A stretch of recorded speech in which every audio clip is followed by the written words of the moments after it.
La, la, la, la, wait till I get my Christmas right.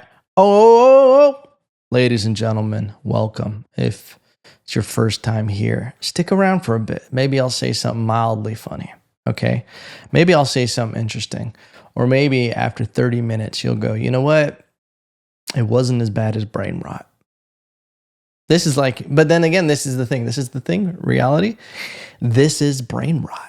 I'm like Bruce Willis at the end of Sixth Sense, where he realizes he's the brain rot himself.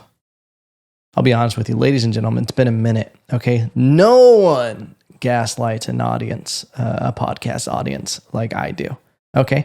And look, people, I apologize. Your boy, listen, I'm prioritizing my life. I'm getting the wheels going. There's people rooting for me. And you know what? Sometimes I feel like a drug addict. Sometimes I feel like heroin. But my drug of choice is just sticking with content. Okay? I'm bad at it. And I've had to have some come with Jesus moments. Okay? I think that's the phrase, is you come with Jesus. And I'm not going to dive deeper into that. But you know what that entails. Okay? Everybody knows what that entails. Okay? Play a little Limp Bizkit with the Lord. This podcast clip, this is crazy. He's going to pull this up when I get to the pearly gates. And the Lord's going to be like, what is this? Are you talking about coming with me? It's not really my fault. Okay. The church, I don't know if Jesus himself or God, whoever, the angels, the devil, it was probably the devil, honestly, that went around during the holidays and told everybody, hey, let's make signs that say Jesus is coming.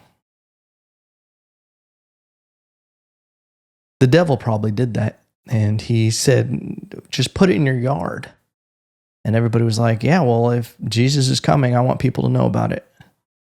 And that's what people say now. Everybody says, I mean, I've been to a church and I've sat in. I don't know why do especially like the youth group pastors and everything, why do they like to close their eyes when the guitar is going slowly and they just say things like, Lord,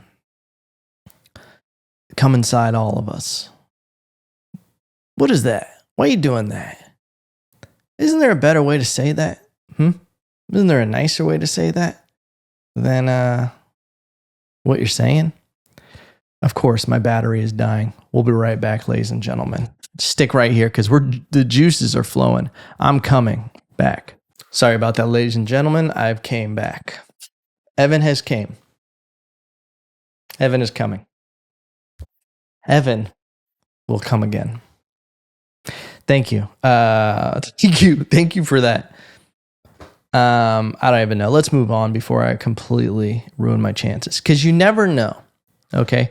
I've gone through, your boy has gone through the religious era of his life. I started off in the religious era. I think you're kind of born into it.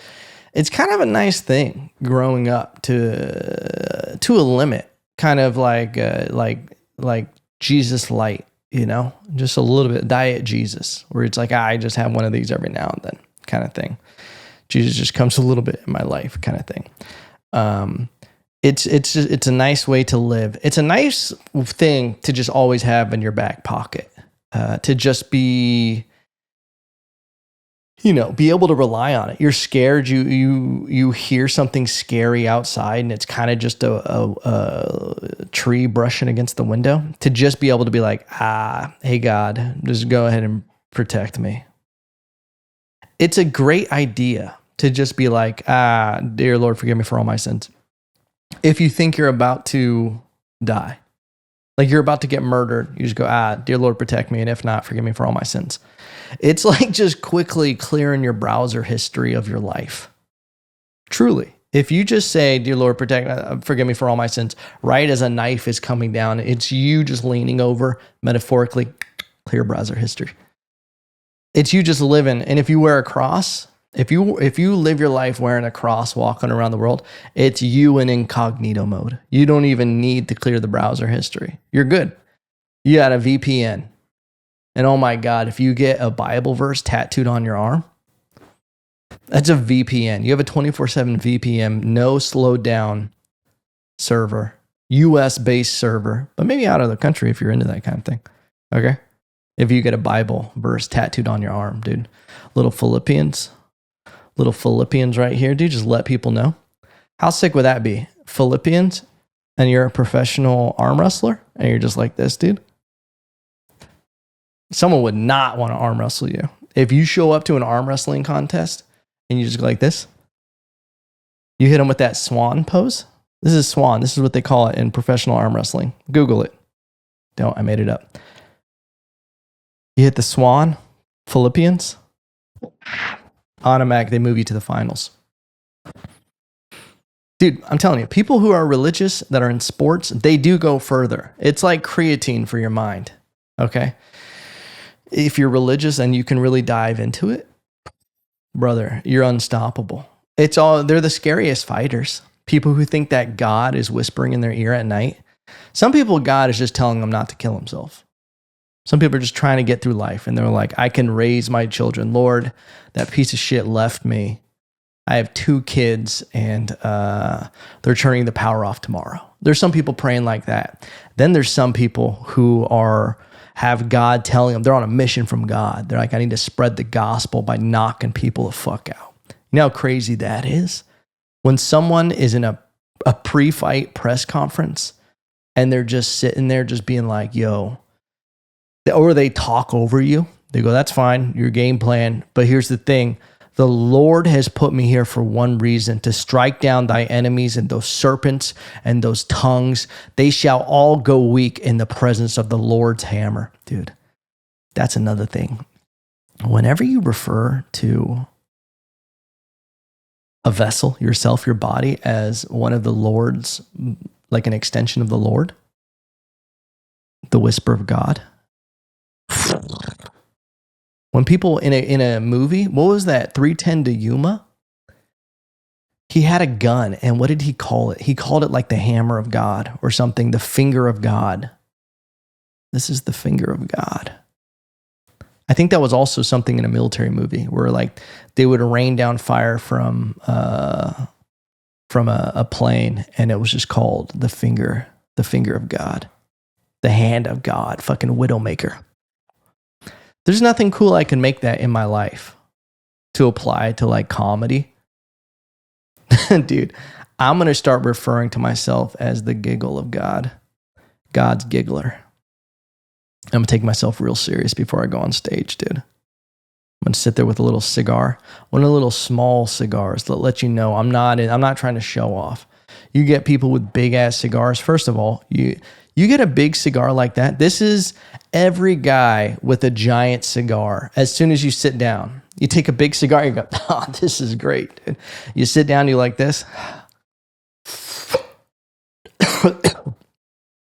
It's 10 seconds in.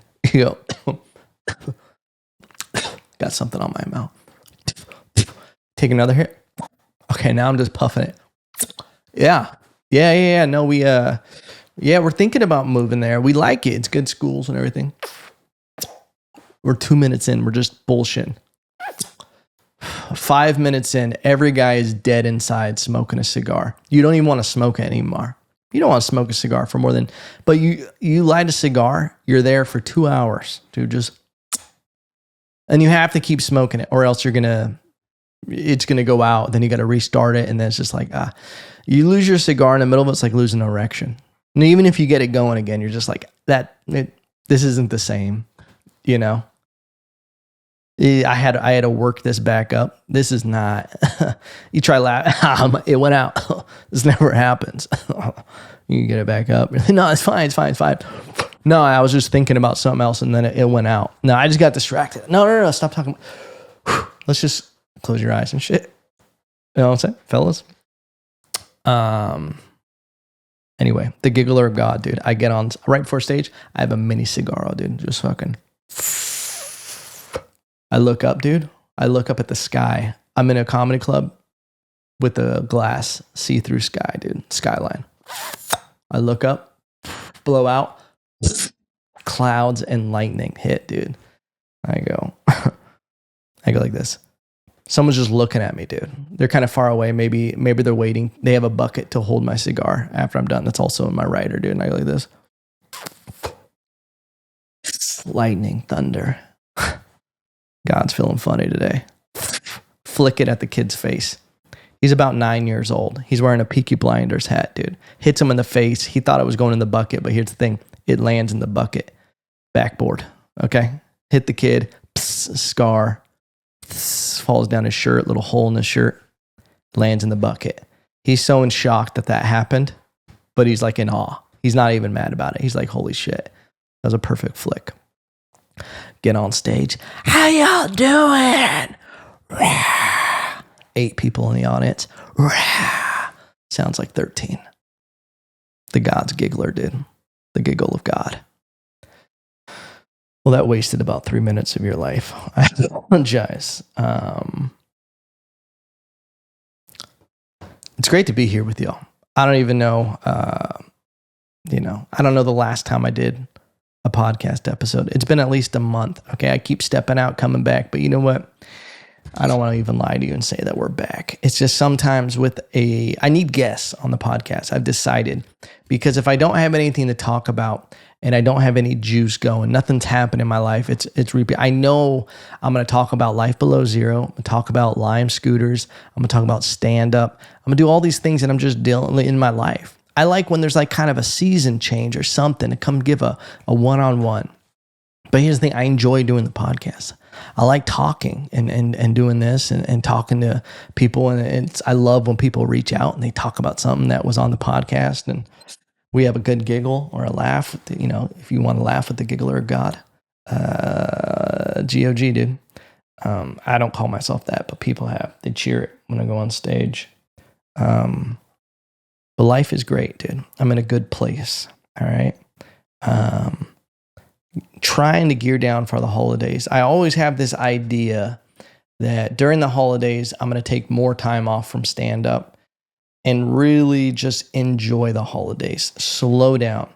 It hasn't really happened the last few years. It almost felt like I like to live my life in seasons and I want to just, boom, have things change. What I'm realizing is naturally, as you have kids and stuff, that it'll naturally just kind of happen. But I'm slowing down in some ways. This is what I've now had a child. I've been responsible for a human being for over a year now. It's been a crazy year. It's probably been, I don't know if I would say the biggest life change and just like stress test of your life and your systems. I saw this clip with Chris DiStefano, and he talked about, if you don't have kids, don't tell me you're busy. Don't tell me that you don't have time if you don't have kids. You have so much time. And I heard it before I had kids. And I was like, yeah, all right, whatever, dude. I'm pretty busy. I do this, I do that. It's not even that you're busy. It's that you don't have the ability to not be busy when you have a kid.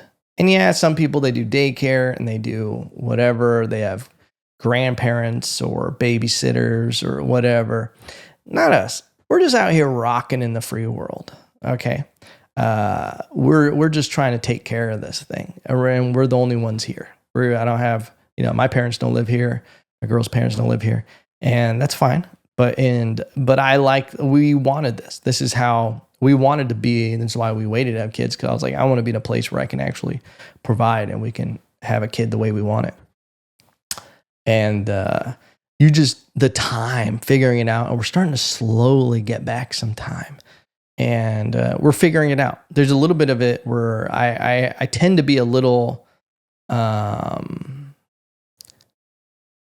don't know if codependent is the right way, but I want to be as helpful as possible. So I'll overextend myself where I'm like, hey, I'll help you. I'll do this. And then I'm burning out. Content is failing. I'm not working on bits as much as I should be. So then we just get burnt out because we're both kind of in it around the clock and doing stuff. My wife more than me for sure when it comes to the baby. But we're figuring out a balance now and all of that. And this whole first year has been a stress test of just figuring out how to do it. And I'll be honest with you, being a first-time parent is crazy. Like it's so foreign and you feel so worried when something new just happens. Like all of a sudden your baby's just straining, like going, huh. My baby went through a phase where for some reason she thought it was funny to hold her breath and like, huh, and strain till her face would start turning blue. Like it would turn red and blue for a second. And I go, hey, stop. And she was just, she thought it was funny. And then I realized that because I was giving her attention, she would keep doing it. But the first time you see it happen, you go, oh, she's choking and dying. This is the big one. First person who ever had a baby have a heart attack. You know, like my baby smoking cigars. And then all of a sudden just goes, you know, but it's crazy. There's so much stuff like that. Baby's first fever, you know, you're like, oh, cool. My baby's going to die. That was my first reaction when my baby had a fever over 100 degrees. Oh, cool. Had a baby for almost a year. It's dead now. Oh, my baby had an allergic reaction, has welts on her. She's dead. Bye. Okay. There's just so much stuff. But then that's why it's like, I think the first time is such a, you know, cold water shock, where you're just like, oh shit. But then you see that they make it through. And I had a buddy who has had, I believe, 4 kids and adopted kids. And he told me when I first had a babe about, she was probably 3 months old. It was around the holidays about this time last year. So she was about a month, 2 months. Everybody was sick. And I was so paranoid about getting sick because I didn't want my baby to get sick because they don't really have that big of an immune system. And I remember him telling me, he said, dude, it's impossible. Because I was paranoid. I was like, hey, is anybody sick? I'm coming in the film, blah, blah, blah. And then when I got there, someone was coughing. I was like, hey, are you sick? And, you know, I think he just noticed it. And he didn't do it in an obnoxious way. He was just like, it's hard to tell a new parent this because you don't know this. But your kid's going to be fine. No matter what happens, your kid's going to be fine. And it's true. And it's if someone's gearing up to have kids or just had their first babe, it's going to be fine. And, you know, your mind will run wild and you'll stress yourself out. That's the other thing that I've tried to work on, and just like a tool for life. And that's why I say it's kind of a stress test for your life. A lot of your ideas that you have and who you are and what you do, they get challenged. And a lot, you don't realize with so much bandwidth that you can kind of survive with some of these ideas. Like I used to work out in the gym for like 2.5 hours sometimes, like my day. I would do that. I'd stay up late. I would, and I was working out like that because I think I was just mentally having to like confirm myself, like, hey, I'm doing this. Oh, it's like a distraction from life. I spend this time in the gym, all this bullshit. You know, I could, you know, mull over bullshit, and kind of think about it. And what's the word I'm looking for? It's not mull over, but you kind of not grovel in it, but, you will stay in it and just keep kicking up these like bad thoughts about something. You'll just like, you'll stew in it. You'll stew in kind of negative interactions or negative thoughts and things. You'll bicker with your significant other, your partner, as cowboys and detectives like to say. I don't know why that bothers me so much when someone clearly has a husband or a wife and they go, this is my partner. Y'all better be solving crimes together. I did that to someone on stage recently. Someone hit up the club and they said, hey, there's a birthday and we were hoping you could shout them out. And I meant to do it in a sweet way. I started off, hey, is there some happy birthday, blah, blah, blah. How old are you? And there was this lady and I was, oh, blah, blah, blah. Happy birthday. They got White Claws. Do you want them? Just like whatever. And then I go, and you have big plans. Is this your husband next year? She goes, yes, this is my partner. I was like, oh shit, y'all solve crimes together, huh? And then everybody started laughing at them. And they didn't necessarily laugh. And I felt bad because I was like, this was our birthday shout out. And I found a way to make it a little bit of a roast. But don't call your husband a partner. or do whatever, dude. I don't give a shit. And that's the thing. That's what I'm getting at. In those situations, like I could get away with a lot of this stuff because I had so much bandwidth. I could argue with my girl about whatever, dude. Just feeling bored. Hey, why do you like chocolate so much? Blah, blah, blah. Find a thing. Why do you blow your nose like that? You know, whatever. Like whatever you find to like bullshit on, the small things with anybody, whatever you like to bicker with your parents. Oh, you didn't do this. You didn't do, like whatever you like to just get your willy off. A lot of those things don't hold up when you have such little bit of bandwidth with a kid. That's like the biggest thing I realized is I was like, I got to shed a lot of this ego and this bullshit just to survive. You can hold it up for a little while, but when we're talking about months and months of sleep deprivation, lack of time, a lot of like the ability to be lazy and just like do all these like just crazy things. Like I'm working out now for like 45 minutes a day. An hour, I'll do some zone 2 cardio, hit an hour, but I'll just like, I won't bullshit. I work out in the garage, immediately cuts out maybe 40 minutes of my day of driving 15, 20 minutes to the gym. Like I just want to be as efficient in time and just, that's what you kind of are forced to do. And another crazy thing is, I swear this will get funny. Maybe it won't, whatever. Go back to the Giggler stuff. This is the God series right now. What are we talking about? Someone tell me. Dude, this is the other thing, dude. I start taking the supplement called, I think it's called Gorilla Mind Focus Smooth. Like someone just put words into a fucking thing to just try to make my memory better because I feel I don't get as much sleep as I used to, not even nowhere near. I don't think I've gotten more than a 2-3 hour window in the past year. That's fine, dude. This is what I signed up for. I'm not complaining. I mean, it might sound like complaining, but whatever. Go fuck yourself. All right. The thing about having a kid, you think, like I thought, I was like, I'm going to be such a good parent. I'm going to attempt that. I'm going for that. I'm going to make them all this stuff. I'm going to read these books and blah, blah, blah. You don't realize how much of it is just them seeing you do stuff. And then I just go, oh shit, I can't be a good parent. I can't do the whole, just do what I say, not what I do. Now I have to become a better person. I have to strive to be better just so I can be an example, dude. And that's the reality of it. And that's now what I have to deal with, where I'm like, okay, I'm going to do this and blah, blah, blah. I can't be on my phone. I'm like a crack addict because we went the entire first year without having the babe on screens. It was a hard fucking year, dude. We've been eating dinner just staring at each other for a year. Like we're the Amish or something. How was your day? You know? I don't know how Amish people talk. The screen thing is hard because I realized, and this was the moment where I realized, shit, it's not the whole do as I say. I've been very diligent to not, when my daughter looks at me, to be on my phone. I don't want her to see me scrolling, and I don't want her to be like wanting to interact with me or look at me, and I'm just like this, just not in there. So I've tried to be very good, we both have, with not being on our phones.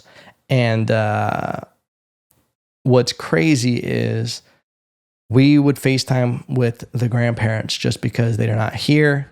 And at first it was fine. At first it was like, oh yeah, she'll stare, she'll crawl, blah, interact. Then she started turning into a demon. She started turning into Smeagol, okay? Racing to the phone, grabbing it, not just wanting to sit there and look at them and me hold it and them talk and everything.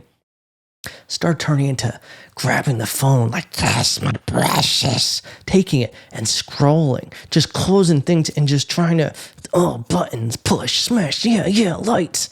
And then I'm just like, oh no. And it got to the point where we can't even FaceTime anymore. Like that's now something we can't do because if you show her the phone, she'll grab it and she'll just want to just start. And that's when I realized somehow she's still seeing us scroll or something. So now it's to the point where I go, I have like my phone. I'm not on it in front of her. I'll put it on the counter or something if I need to do something while she's playing. And it just looks like daddy's playing with the counter. I'll have it on black mode, or I I don't know what it's called actually. No colors. It's just black and white. And it also made me be like, I think I'm going to try to go flip phone. But then I started toying with that idea. I was like, well, let me just use this thing where it only turns it into a dumb smartphone. That's like the app or something. It is so convenient to have a smartphone. Like it literally would at this point take away a lot of value that I get from even from a banking perspective. Oh yeah, Venmo. Oh, Chase. Oh, Waze. Like GPS. All this stuff where I'm just like, I can't really. Oh, Amazon. Let me go to a flip phone. What am I going to set myself back? Okay. Here's the thing. Do you want to raise a kid without phones and screens? Do I want a kid that wakes up in the morning and goes, hello, father. What are we going to do today? I am raising her with an accent, though. I've chosen British. It's just a fun one. Just be like, hello. Why not? You can do it. That's the thing is when you have a kid, you can be a bad parent and you can beat them and make them like Munchausen syndrome and just like lock them up. Or you can be a fun parent and you just give them a random accent. I think for me, British was just kind of like, oh, this is easy and safe. Because I think if I did like Japanese or, Chinese or Indian or something, people might be like, the hell's going on around here? But I think that's one's kind of safe for me to do. So I'm sticking to it. Oh, this has been fun, ladies and gentlemen. I hope you've gotten something from it. And if you didn't, well, at least I distracted you from your life. At least I gave you a little brain rot from the gods giggle, dude.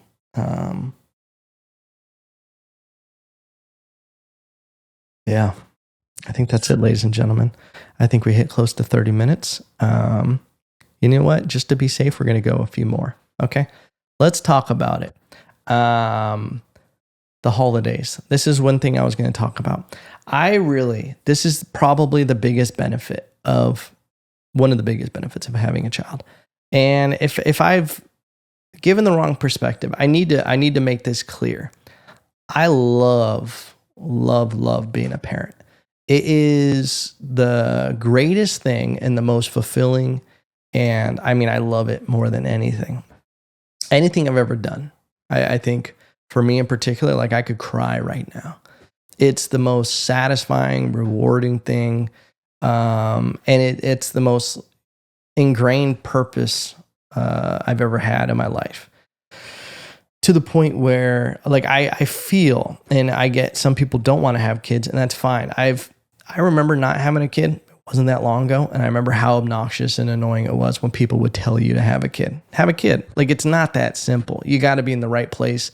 You have to want it, and even if you're ready in every avenue of life, it's still going to be very hard. It's not easy, but it feels like this is for me. Like the reason I love this more than anything. I love being a dad. I love being a parent, and just like it's what I think I've always wanted, and it makes life so much better.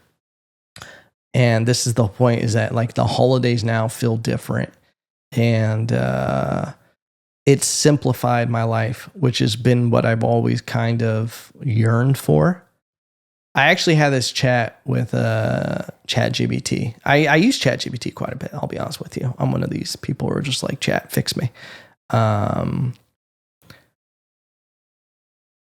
I've always yearned for simplicity. I love a good Thomas Kinkade painting. I have a calendar of it every day. I pull it off a new picture of Thomas Kinkade painting. I love that simplistic, nostalgic thing. I'm very ritualistic. I'm cutting off baby animal heads in the holidays with my friends and a bonfire kind of stuff. I love the simplicity of being in the moment, and I think that's what I've craved, is single input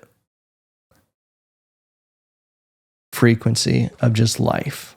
I get it's too much chatter. when there's social media. And that's the thing, this whole time, I haven't had social media on my phone. I always just keep it on an iPad and I'll upload and do stuff on there, but that's it. I don't like scrolling. I don't like this. I'll do it on YouTube Shorts. I'm still an animal, but like, I just don't like it. I feel gross when things are changing too much and I don't feel good. I like getting a task and just like working on one thing. That's like what feels the best for me. And I talked to ChatGPT. I was like, why do I crave this? Why do I like these kind of things? And it like broke it down in such a profound way where I was like, wow, that once you understand something like that, it basically was saying that for me in particular, that I don't, and this makes sense to me, that I've always overworked and burnt out and just always felt like I had to do stuff. And I think from a young age, I always felt this inherent thing that I had to,